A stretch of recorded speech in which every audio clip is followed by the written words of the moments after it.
ini kebetulan sang pawang nguliti simpanse. Oh gitu, berarti saya harus nguliti saya? Enggak, omset kami turun karena simpansenya itu meninggal. Lah tugas saya apa?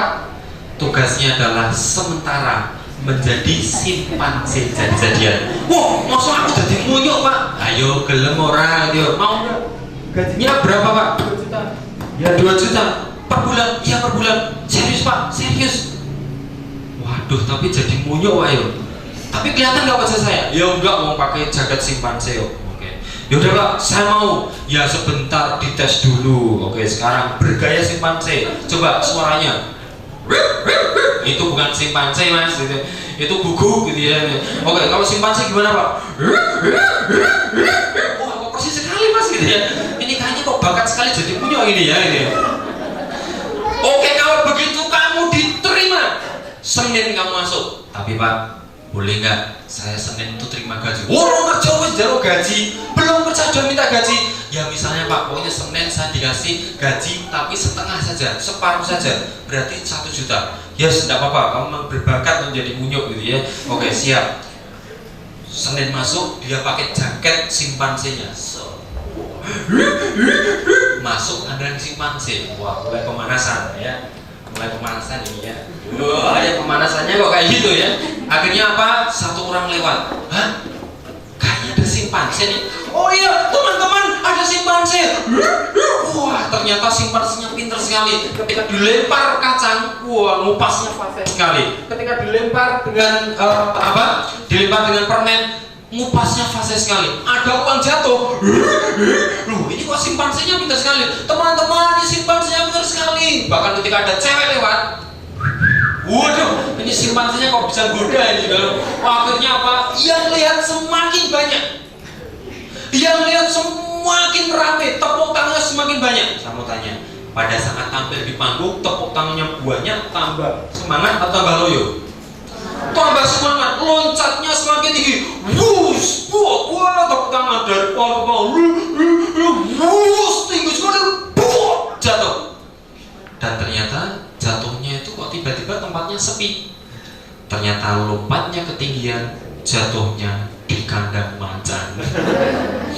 Aduh, ngelirik ke kiri set, macannya mendekat. Aduh, gaji belum diterima ya Allah. Ini gaji pertama ya Allah, sudah akan mati. Tapi nggak apa-apa, saya akan pura-pura mati. Siapa tahu macannya paham kalau bangkai itu haram gitu ya. Dijilati kakinya, dijilati perutnya. Aduh, ya Allah, muka-muka khusnul khotimah ya Allah. Dijilati apa? Lehernya. Kalau macan pertama kali makan, mangsanya apa? Lehernya dulu. Ketika itu, semua doa keluar. Ya Allah, Allahumma barik lana fima razaqtana. Ini doa mau makan gitu ya. Wah, dijilati lehernya. Walah. Ketakutan yang membuka. Sang macan itu membuka mulutnya. Akhirnya simpanse hampir pingsan, tapi terkejut. Kenapa? Karena dari dalam mulut macan itu keluar suara. Jangan takut, aku juga macan jadi-jadian. Kamu sama mana? Aku ini. Ternyata modal net, modal rapot, modal IP nggak cukup untuk jadi orang sukses. Maka penelitian di dunia mengatakan, mohon maaf, ada nggak sarjana ekonomi jadi satpam? Ada nggak? Ada nggak sarjana hukum tapi jadi penjual sayur? Ada nggak? Banyak. Tapi ada nggak orang yang lulus SD tapi justru jadi bos? Ada nggak? Banyak. Berarti yang jadi sukses itu tidak hanya nilai rapot, tapi sikap mental. Nilai rapot penting, harus bagus seperti yang ditulis tadi, tapi sikap mental itu juga penting. Inilah yang dinamakan kecerdasan emosional. Kemampuan untuk memahami apa yang dirasakan dan dipikirkan orang lain, kemudian mengambil sikap tepat. Kalau bapaknya atau ibunya pas tanggal tua, jangan minta apa-apa. Kenapa? Oh ya, tanggal tua, belum gajian, sabar, ditahan sebentar. Kecerdasan emosional. Jadi mau orang tua saya belum punya. Jadi kalau minta-minta tanggal 0, tanggal muda. Pak minta apa? Minta motor apa oleh? Motor Shogun pak, Shogun dulmu ini ya. Jangan minta yang sederhana saja ya. Minta yang memang dibutuhkan. Ya, ini dibutuhkan untuk belajar. Kemampuan memahami sesuatu yang dirasakan orang lain, kemudian bersikap tepat. Contoh, ibu-ibu, bapak, sahabat semuanya, ini lahir, Aqua ini lahir. Oh sorry, saya malah menyebut merek ya, nggak boleh ya. Saya sebut aja inisial AQUA, inisialnya ya, kode wae ya. Aqua ini lahir karena kecerdasan emosional. Apa itu? Dulu ada orang yang bikin ini pertama, itu naik bis, dan dulu belum ada air dalam kemasan. Jadi kalau di bis dia harus turun kemudian ke warung, dan di warung pun nggak mungkin minta air putih, dia harus makan dulu, habis itu baru dapat air putih.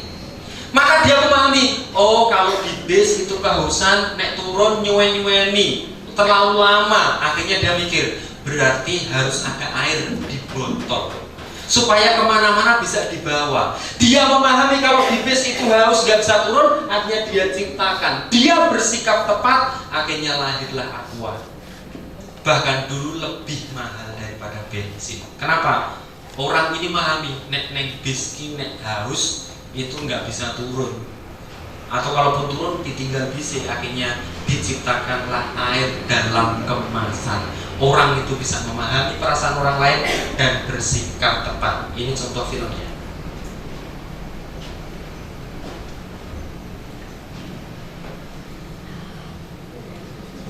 Oke, ini sepak bola.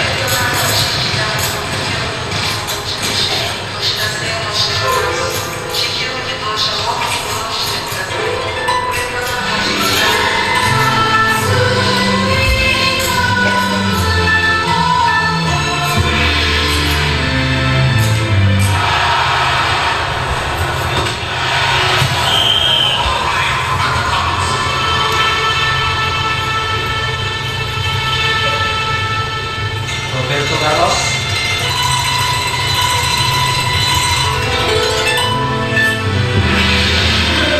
Ya.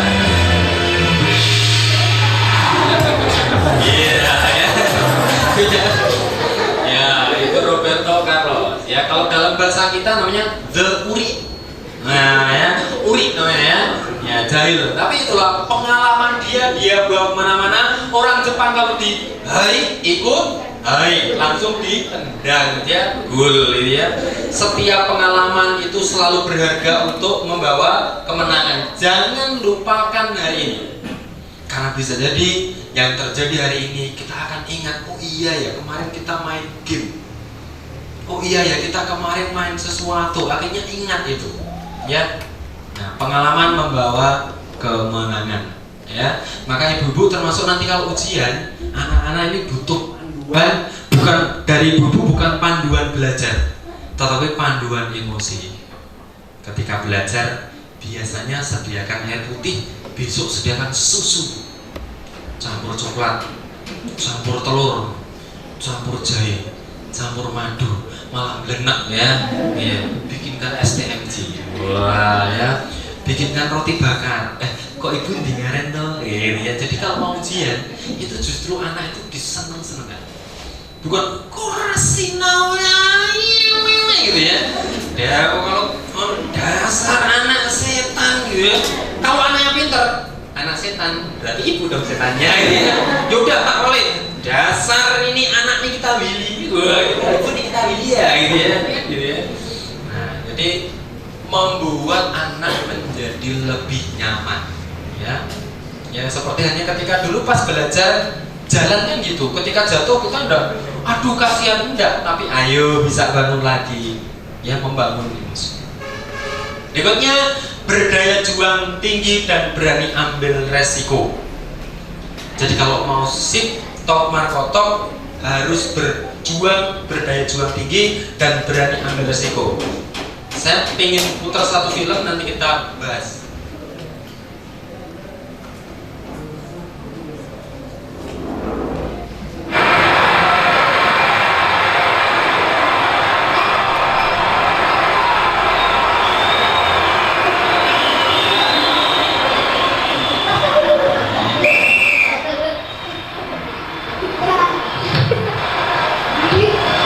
Iya. Lagi nggak? Ya, kita ulangi lagi, kita bahas dikit-dikit ya. Oke, seseorang mencoba menghindar dari masalah. Ya, ya ini ya, menghindar dari masalah. Dia takut akan bola, ya. Tapi akhirnya justru cepok. Ya. Artinya apa? Semua pilihan kita itu ada resikonya, betul? Mau males, resikonya apa? Bodoh. Mau rajin, resikonya apa? Pinter. Semua itu ada resikonya. Waduh, saya nggak mau jadi apa ya? Jadi misalnya gini, semakin tinggi pohon maka anginnya semakin kencang, betul? Anak yang makin pintar ujiannya itu semakin berat. Tapi juga sama, anak yang bodoh ujiannya juga tambah berat. Semakin tinggi pohon semakin kencang anginnya. Saya nggak mau jadi pohon. Ya udah, jadi rumput saja. Resikonya apa? Diinjek-injek, dimakan sapi. Semua ada resikonya. Maka sejak awal saya kalau didik anak saya umur 5 tahun, saya ajarkan tentang resiko. Kalau nggak mau makan, saya jelaskan tentang cacing di dalam perut itu. Saya jelaskan cacing itu seperti pasukan perang. Kalau pasukan perang ini kuat, sementara makanannya, jadi saya jelaskan itu akhirnya habis banyak. Sambil cerita, tapi juga memasukkan pemahaman. Ya, oke. Nah, ini sebagai akhir, nanti kita doa bersama-sama. Ya, baik. Saya mau tanya kepada sahabat semuanya, apakah sahabat semuanya yakin jika rumus HIT sudah dilaksanakan akan sukses? Yakin? Yakin. Akan jadi juara? Yakin? Yakin. Akan jadi bahagia? Yakin? Yakin. Akan bahagia? Yakin? Yakin. Mohon maaf, saya nggak yakin. Saya tidak akan menggunakan rumus HIT. Piye to Mas wis diajarke malah tidak dipakai sendiri karena saya punya data. Nanti kita cari rumus yang sempurna. Ini nanti untuk Bapak Ibu bagus sekali. Bom Hiroshima Nagasaki, Jepang dibom atom tahun berapa? 45.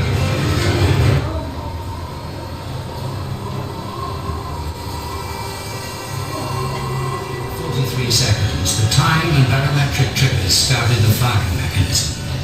A uranium bullet fired down a barrel into a uranium target. Together they started a nuclear chain reaction.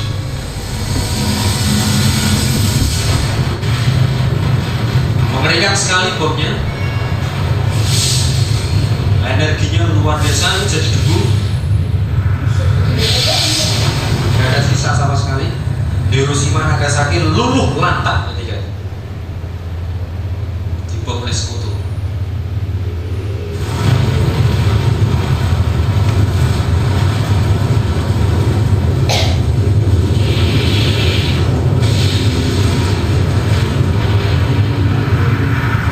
Mengerikan sekali.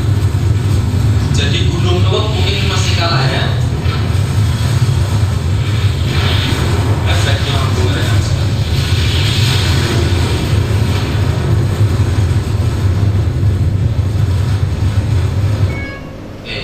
Terjadi tahun berapa? 1945. Indonesia merdeka tahun berapa, Bu? Kayaknya ibunya lemes sekali ya, Bu. Nanti kalau saya panggil Bu, nah anggap saja saya sebagai anak yang imut-imut. Jadi nanti kalau saya panggil Bu, jawabnya gini, Iyole, coba ya. Bu, alah kurang mesra, Bu. Nah kalau Bapak agak galak, Pak. Nah itu ya, coba ya. Pak. Oh ya kan galak banget ya. Coba. Bu. Nah, Iyole jangan dalam, nggak usah dalam, nggak usah bosok sama saya, nggak usah bosok. Bu, Iyole. Bu. Nah, lah kurang mesra, Bu. Bu.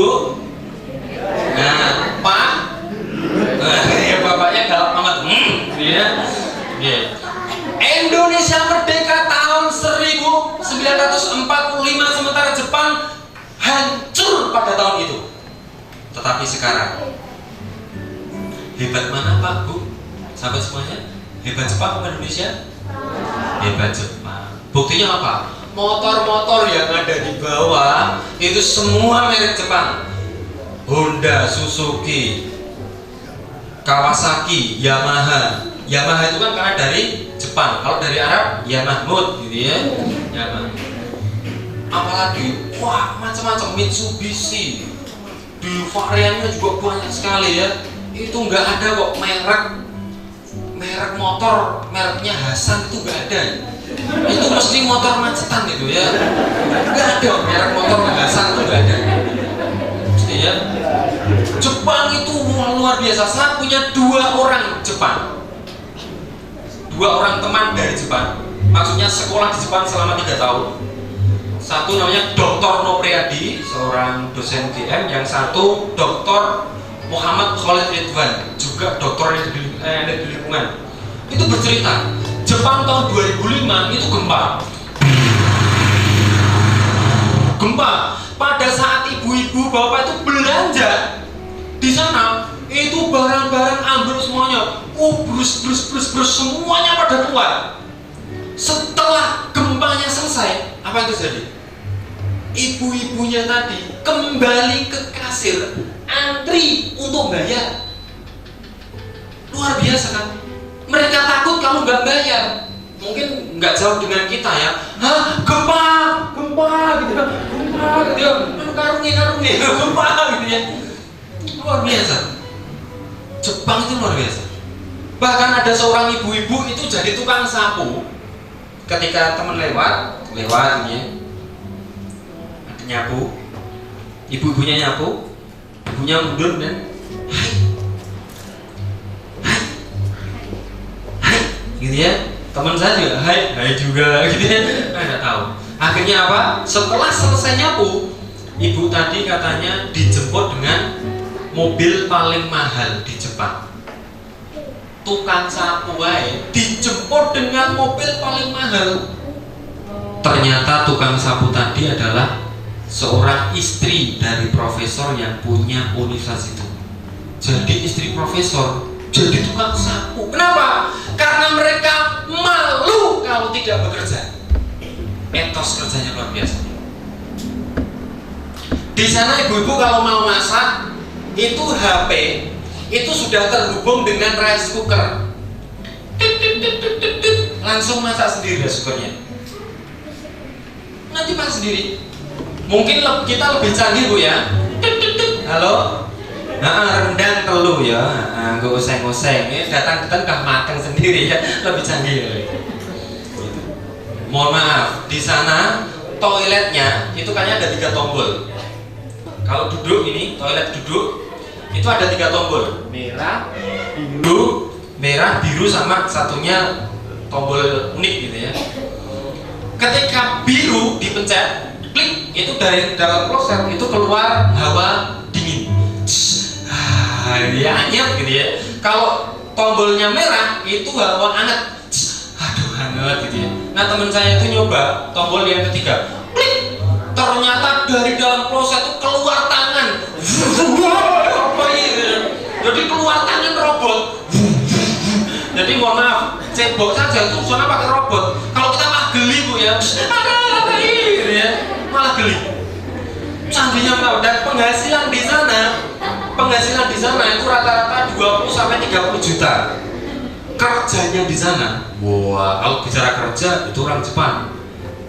Kerjanya di sana itu dari jam 8 sampai jam 10 malam. Orangnya kaya-kaya, teknologinya canggih, disiplinnya luar biasa. Pengen nggak kayak Jepang? Pengen nggak?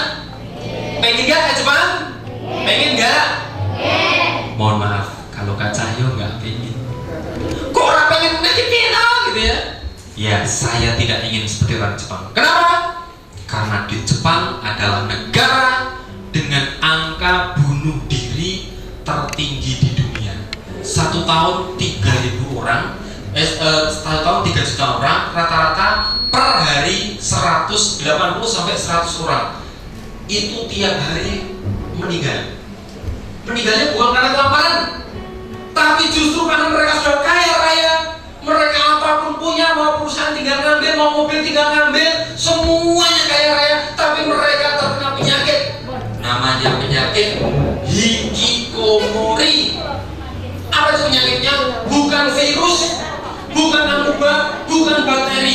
Penyakit itu namanya penyakit bosan hidup.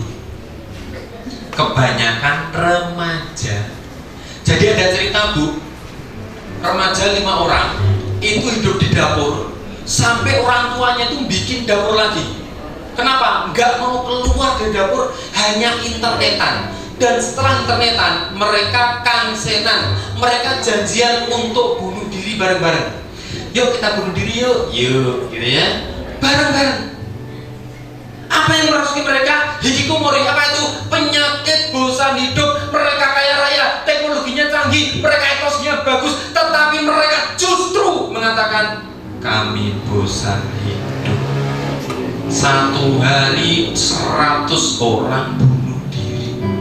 Dan itu bukan orang miskin, tapi justru orang-orang kaya. Kenapa terjadi demikian? Apa yang kurang dari Jepang? Ayo,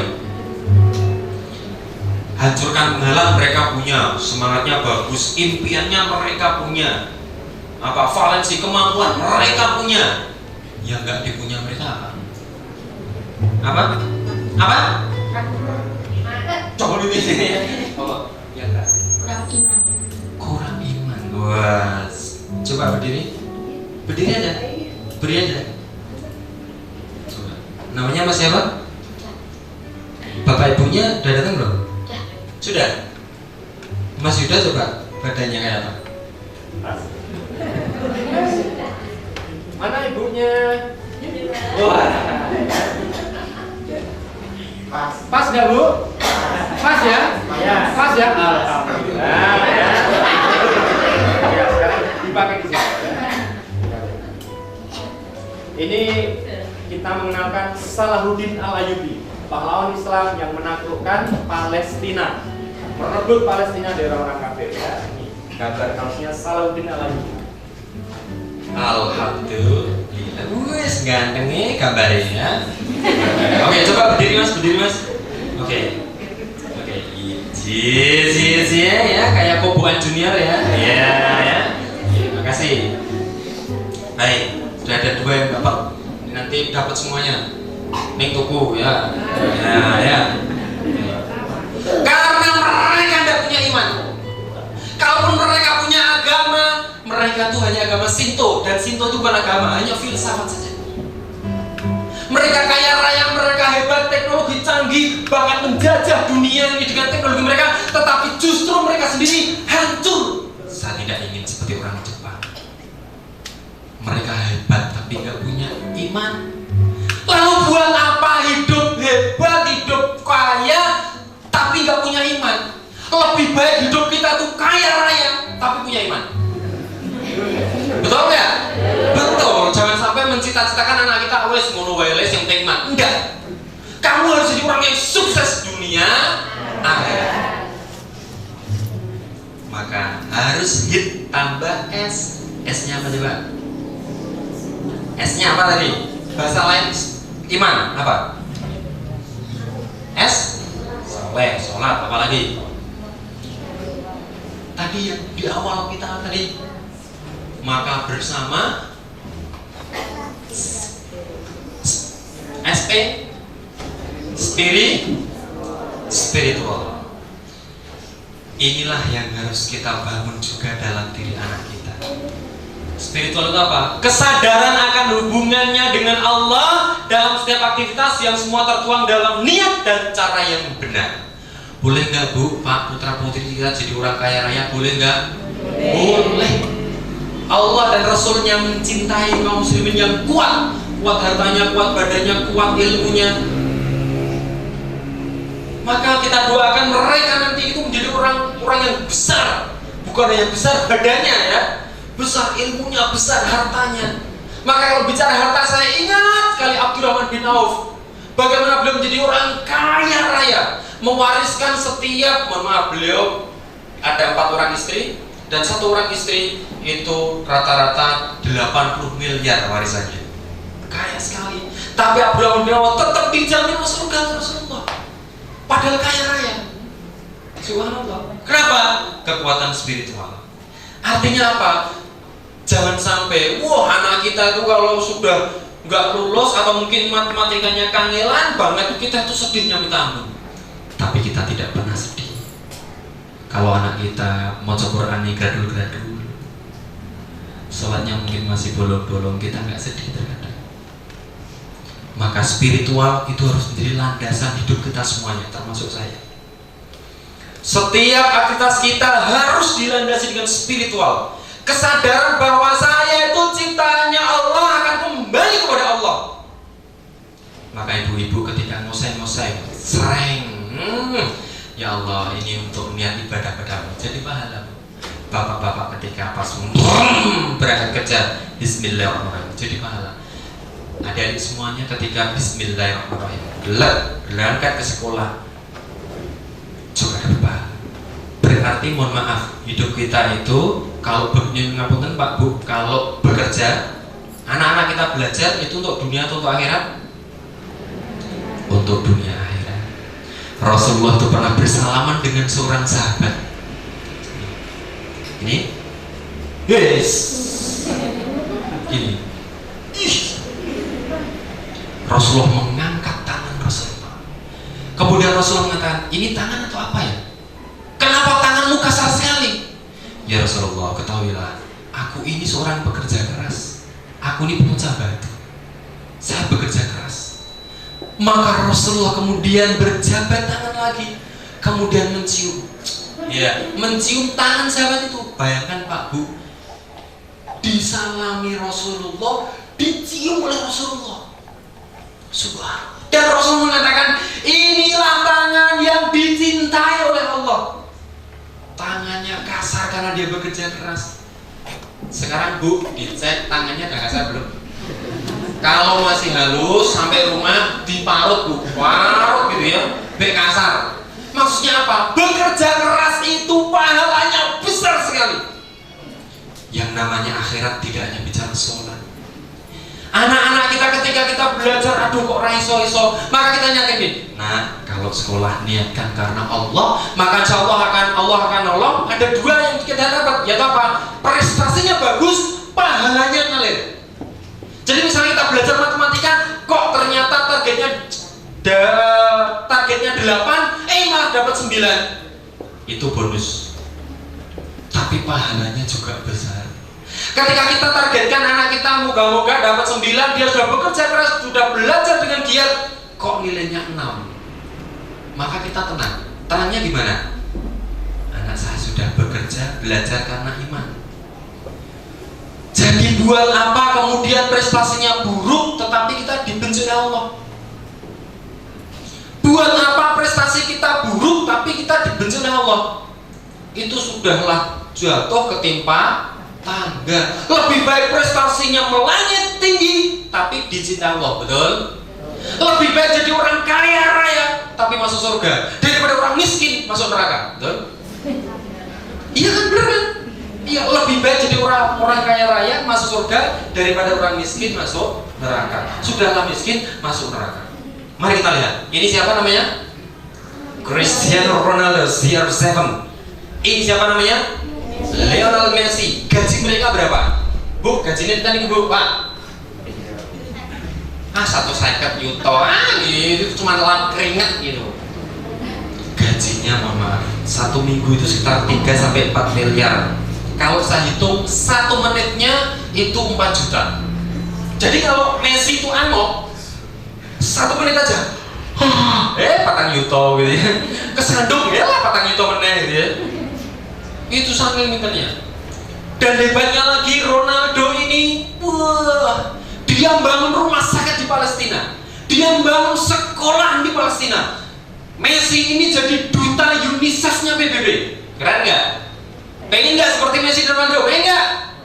Mohon maaf, saya nggak pengen. Kenapa? Karena amalnya banyak tapi nggak punya iman. Maka kata Allah, tanpa iman hidup manusia tidak ada nilai di hadapan Allah. Walaupun kita membantu kesana kemari, tapi kalau nggak ada iman dan Islam, tidak ada artinya di hadapan Allah. Seperti apa? Katakanlah, apakah akan kami beritahukan padamu tentang orang-orang yang paling merugi perbuatannya, rugi, muflis, bangkrut, yaitu orang-orang yang telah sia-sia perbuatannya dalam kehidupan dunia ini. Sedangkan mereka menyangka, wah, amalku banyak sekali, aku membantu sana kemari banyak sekali, tapi mereka nggak punya iman dan Islam. Waladina kafaru a'maluhum kasarabin, dan orang-orang yang kafir amal-amal mereka laksana fata morgana, nggak ada artinya di depan Allah. Walaupun bantu orang, tapi nggak ada iman dan Islam, di depan Allah nggak ada artinya.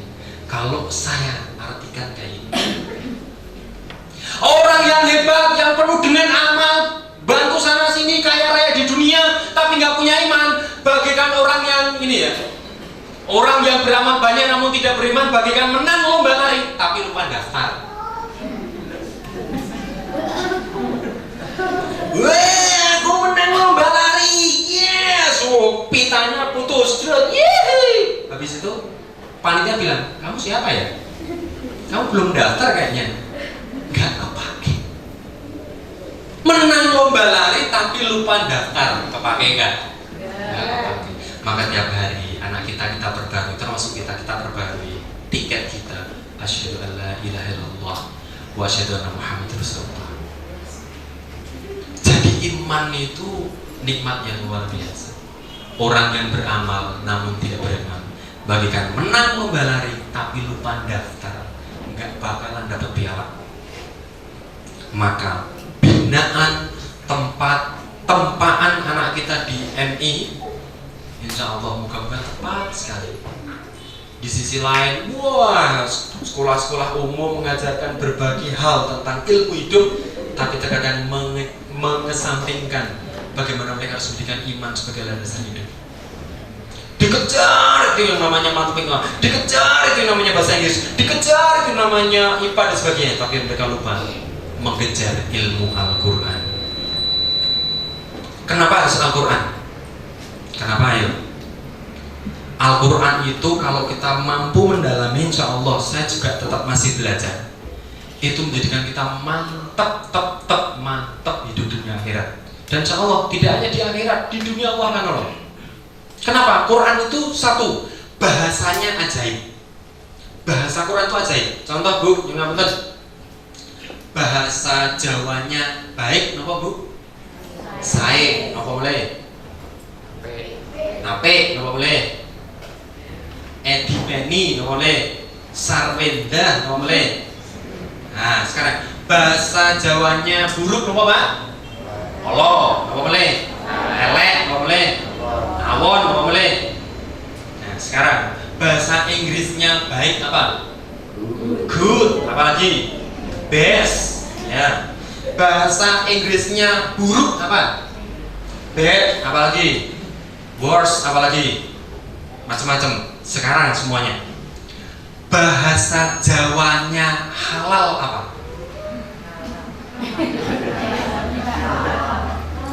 Halal. Bahasa Inggrisnya halal apa? Halal. Gak bisa ditandingi. Bahasa Cinanya halal apa? Halal. Nah, ya. Bahasa Inggrisnya haram apa? Haram. Bahasa Jawanya haram apa Bu? Tetap haram. Bahasa Quran nggak bisa ditandingi bahasa lain. Kalau halal baik, enggak baik itu thayyib atau hasan atau ihsan. Tapi halal itu bahasa Quran nggak bisa ditandingi. Maka orang Cina kalau ketemu dengan bahasa Quran boleh nggak bacanya sembarangan? Boleh nggak? Nggak boleh. Beda dengan lagu balonku. Wah, lagu balonku ada 5, itu ketemu dengan orang Jawa jadi mau copat. Balonku ada 5, rupa-rupa warnanya. Itu kalau ketemu dengan siapa? Orang Jawa. Tapi kalau Al-Quran ketemu dengan orang Jawa, nggak boleh panjang pendeknya dibahasain hati. Balonku ketemu dengan orang Cina, wah itu juga ada lagunya. Balonku ada 5, rupa-rupa warnanya.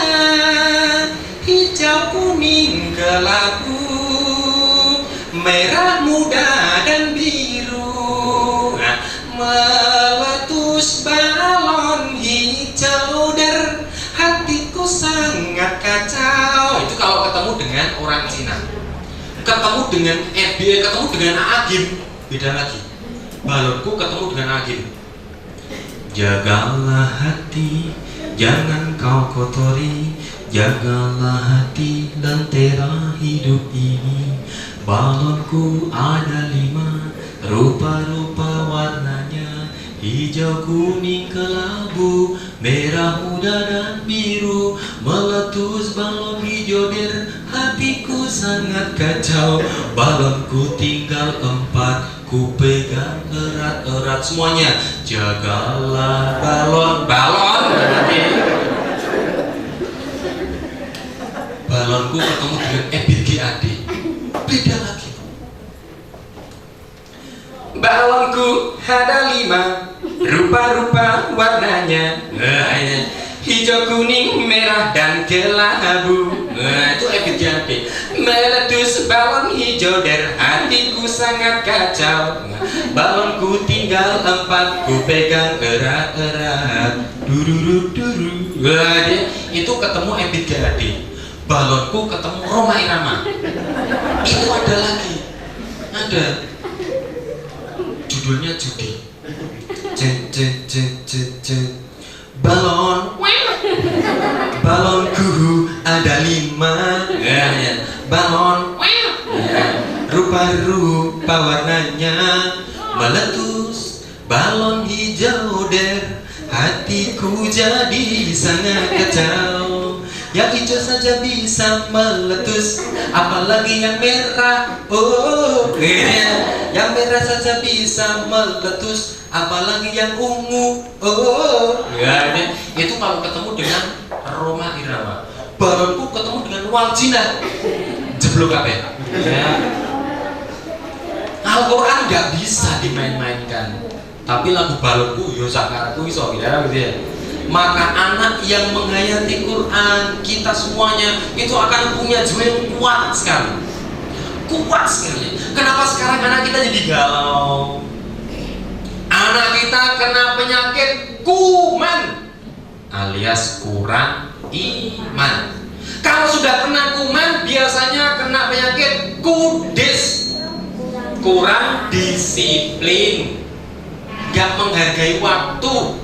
Sementara Allah selalu menyindir kita dengan bahasa waktu. Kalau sudah kena penyakit kudis, kena penyakit kutil, kurang teliti. Kalau sudah penyakit kutil, penyakit kurang rapi. Hidupnya sembrono ya, padahal berpakaiannya juga sembrono. Kalau sudah kurang, kemudian penyakit bisul, bisanya nyusul, jadi follower, jadi pengikut, bukan pemimpin. Wah, sekarang apa? Goyang Cesar, kayak jos gitu ya, ngikut-ngikut. Wah, sekarang apa? Oplosan. Wah, dari jam 5 sampai jam 1 ngikuti. Sekarang apa lagi? Diikuti terus. Bisanya nyusul. Kenapa? Imannya kuat, nggak punya prinsip. Kalau sudah kena bisul, maka yang terakhir kena gatal alias gagal total. Berawal dari kuman, kurang iman. Maka hari ini alhamdulillah MI saya yakin pembinaan masalah akidah, masalah keimanan itu sangat kuat sekali. Sehingga insya Allah kita nanti yang ini nih, yang cowok-cowok ini nanti moga-moga jadi pemimpin bangsa yang soleh. Amin. Yang putri ini nanti jadi pemimpin apa ya? Oh, yang putri menjadi istri-istri yang soleha. Amin. Amin ya Rabbal alamin. Maka make the right choice. Apa artinya? Ambil pilihan yang tepat, yang benar. Kalau malas itu berujung kepada keburukan, kita tinggalkan. Kalau rajin berujung kepada kebaikan, kita ambil. Maka saya minta duduk yang sempurna, kita berdoa bersama-sama.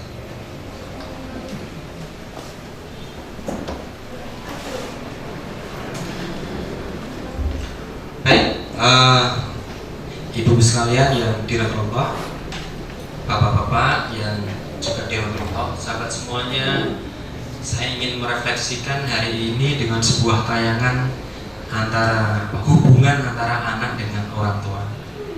Mohon maaf.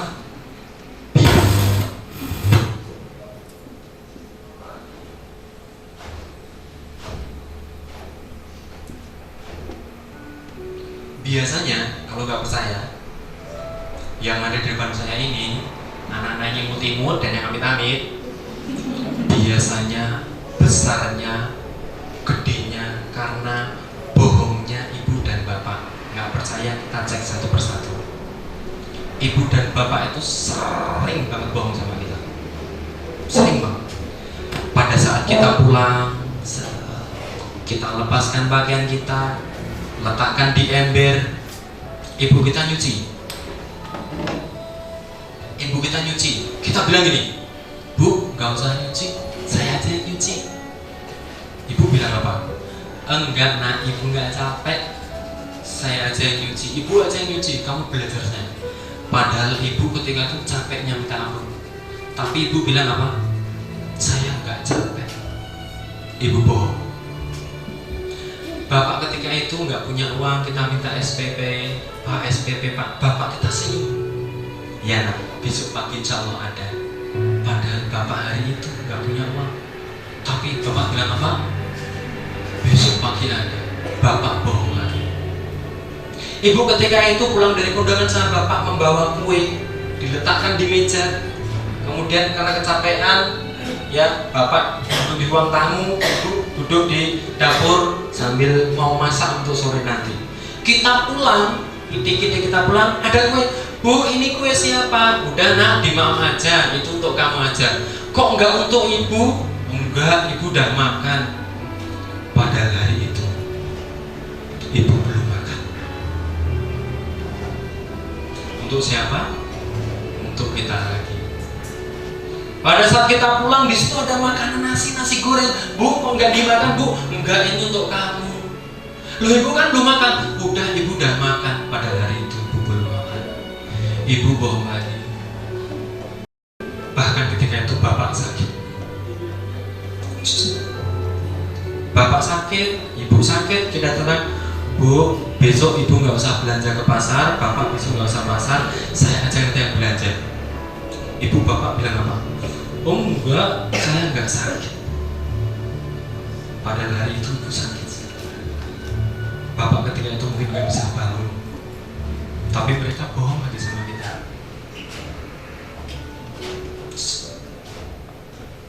Jadi hari ini yang hadir di belakang sana adalah orang-orang yang sangat berkorban demi kita semuanya. Yang terkadang kalau mereka minta nak, sholat nak, doakan ibu nak, mulut kita kalau meminta itu ringan sekali, ringan sekali. Pak SPP, Pak pulsa, Pak jajan, Pak sangu. Tapi ketika ibu nak, sholat nak, doakan bapak nak, kita berat sekali.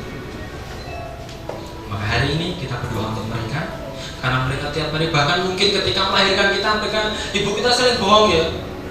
Bohongnya apa? Ketika sakit, enggak, ini tidak sakit, ini untuk saya. Pada ketika itu ibu bertaruh nyawa untuk kita, ibu bohong lagi. Coba.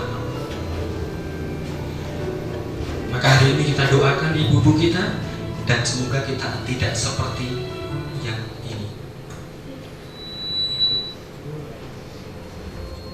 Saya suka sekali film ini. Saya akan terjemahkan, dan moga-moga ini bukan kita. Ada seorang anak yang dilahirkan, ayahnya ini tuli dan bisu. Tuli dan bisu. Anak ini kecewa sekali.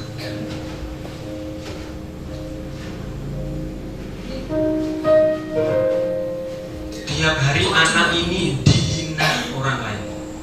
Dia marah pada bapaknya. Bapak kok bisu sih? Bapak kok tuli sih? Kira-kira begitu. Dia tiap hari dikata-katain oleh sahabatnya yang lain.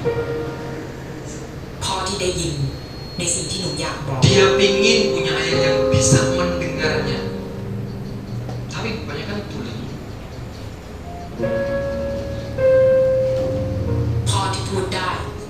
Punya ayah yang bisa bicara, yang bisa memahami dia. masuk sekolah, pokoknya kecewa dengan ayah dan ibunya lah.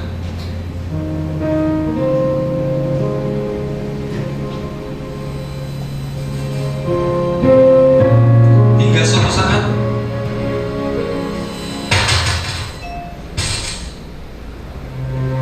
anak ini ulang tahun, tapi dia mencoba bunuh diri. Apa yang dilakukan ayahnya? Jangan apa-apakan anak saya. Saya punya uang, saya punya rumah, ambil itu semuanya. Anak saya tidak boleh meninggal. Dia ingat ayahnya, nak, makan yang banyak, sekolah yang baik ya nak. Dan ketika anak ini ulang tahun, ayahnya berlatih menyampaikan sesuatu pada anaknya. Ini dia. Saya lahir dalam kondisi tuli dan bisu. Saya minta maaf atas itu semua. Saya tidak bisa bicara seperti ayah yang lain. Tapi aku ingin kau tahu bahwa cinta ayah itu selalu untukmu.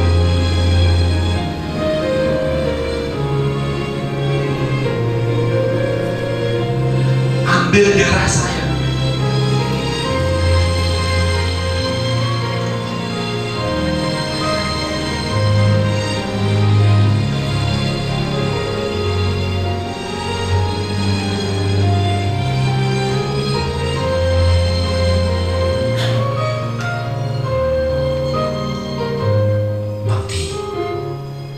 Tidak ada orang tua yang sempurna, tetapi orang tua akan mencintai Anda dengan sempurna.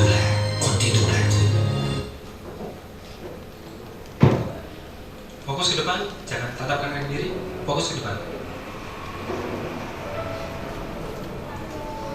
Duduknya yang sempurna kita mau berdoa bareng-bareng. Hari ini Bapak Ibu kita bisa hadir di sini. Fokus ke depan, jangan tengok ke diri, fokus ke depan. Hari ini Bapak Ibu kita bisa menjemput kita di sini.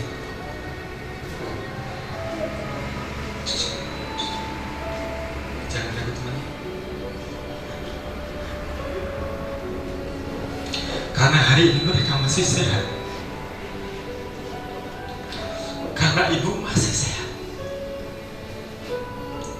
Karena bapak masih megar-megar.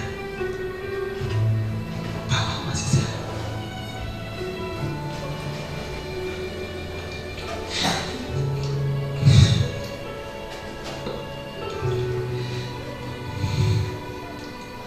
Kita tidak tahu usia mereka. Kita tidak tahu usia bapak ibu kita. Setelah pulang nanti mereka masih. Jangan ganggu temannya, fokus ke depan. Kita tidak tahu usia ibu kita. Kita tidak tahu apakah ibu kita terus akan berbohong demi kita. Kita tidak tahu esok hari apakah bapak kita masih bisa ke sawah. Apakah bapak kita masih bisa bekerja. Kita tidak tahu.